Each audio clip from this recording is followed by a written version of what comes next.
me start with the data that I have from International Diabetes Federation that shows that the number of people with diabetes in Indonesia increased very rapidly over the past 10 years. We know that this number is projected to reach 28.57 million by 2045, which is 47 higher than the 19.47 million that reported in 2021, which is in fact the number of people with diabetes in Indonesia could reach 30 million by 2030 if the lifestyle factors such as excessive eating and smoking are not reduced.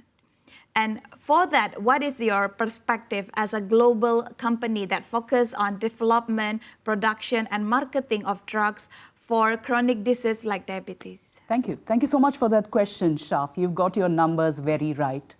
We have close to 20 million people living with diabetes in Indonesia. But for us, it is only the tip of the pyramid when it comes to the problem of serious chronic diseases.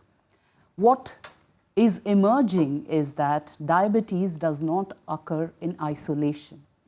Diabetes occurs with other chronic diseases. Other chronic diseases like obesity and cardiovascular disease.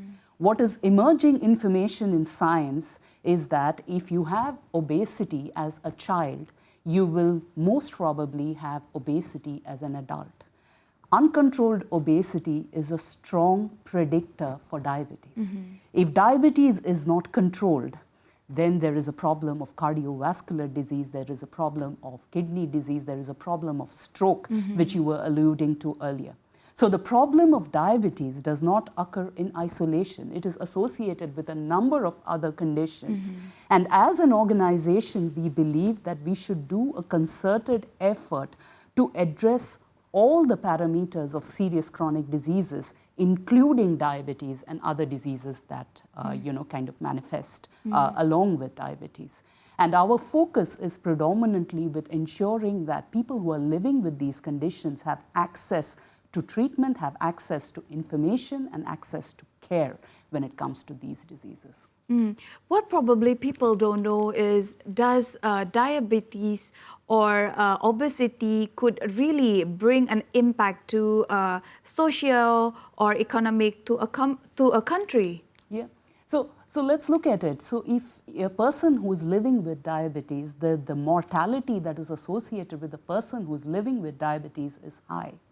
The person leads a life that is not complete. You don't have a full-fledged quality of life. You don't have full productivity that is associated with a full life. So when you're living with diabetes and other diseases such as diabetes, you impact in terms of, the impact that you feel is in terms of productivity. Treating people who are living with these chronic conditions is also a huge burden of cost on the government as well as the healthcare infrastructure that supports treatment of this. So it's not only a problem that is associated with people who live with these conditions, it has a cascading impact obviously on the government as well as the healthcare systems that are running in that country. So what is actually the main challenges that Novo Nordisk faces in managing the diabetes globally? Okay. I'll try and talk about Indonesia, if that's okay. So you spoke about 20 million people who are living with diabetes. Do you know that only 5 million of them are being treated today? Oh. 5 million of them are being treated, and the remaining 15 million are not aware that they have diabetes. So in this vast and beautiful country, we have 15 million people who are roaming around happy and are not aware that they have diabetes, and they are not aware of the complications that will hit them if they are not getting treated for diabetes. The biggest challenge that we as a company and we as an organization are working on is to make people aware that there is a high prevalence of diabetes in Indonesia.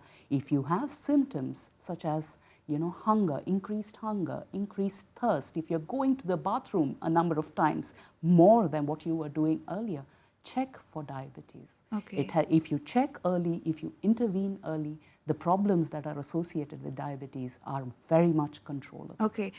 So makes it clear, what makes them not aware that they have a diabetes?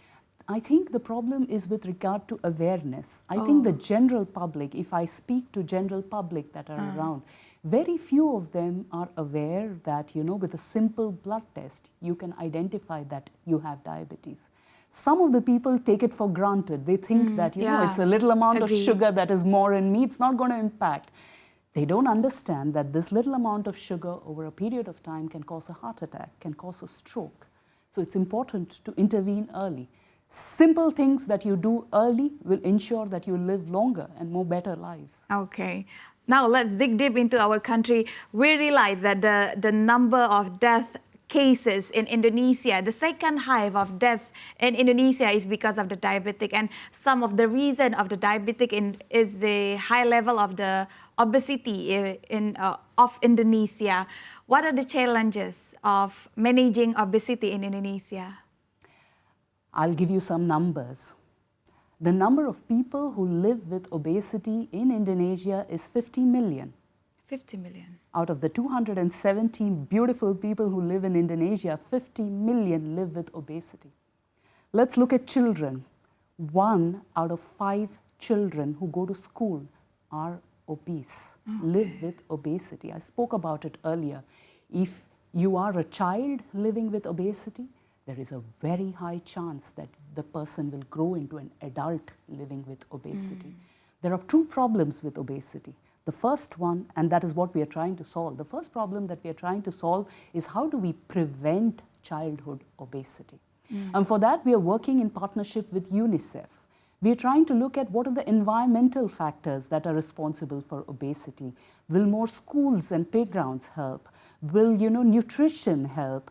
Will talking to mothers about nutrition and appropriate nutrition help? Will food labeling help? Will taxation on sugary drinks and sugary, you know, fast food help? So we're working with UNICEF to try and find out what are the environmental factors that are leading to 1 in 5 children being obese. That's the first thing that we are trying to do. The second thing that we are trying to do is trying to speak to society at large. I'll tell you very frankly that, you know, if any of us see a slightly obese, overweight person walking on the road, we get judgmental. We tend to think, that person is not exercising too much. Why doesn't he get up in the morning and exercise a little? Why doesn't that person control, you know, the pisang goreng that he eats for breakfast or for lunch or for dinner every day? But it's not that simple, Shaf. What people don't realize is that there are a number of hormones and chemicals that lead to a person feeling full, a person feeling hungry, and there are a number of hormones and chemicals that determine where your weight will land at, irrespective of how much exercise and how much food you control. So there are some people who will respond to exercise, who will respond to diet, but there are a lot of people who will rebound from that. And that is a function of the fact that you and I are born with a set of genes. You and I are born with a set of hormones. People need to realize that being obese, being overweight is not an individual's fault only.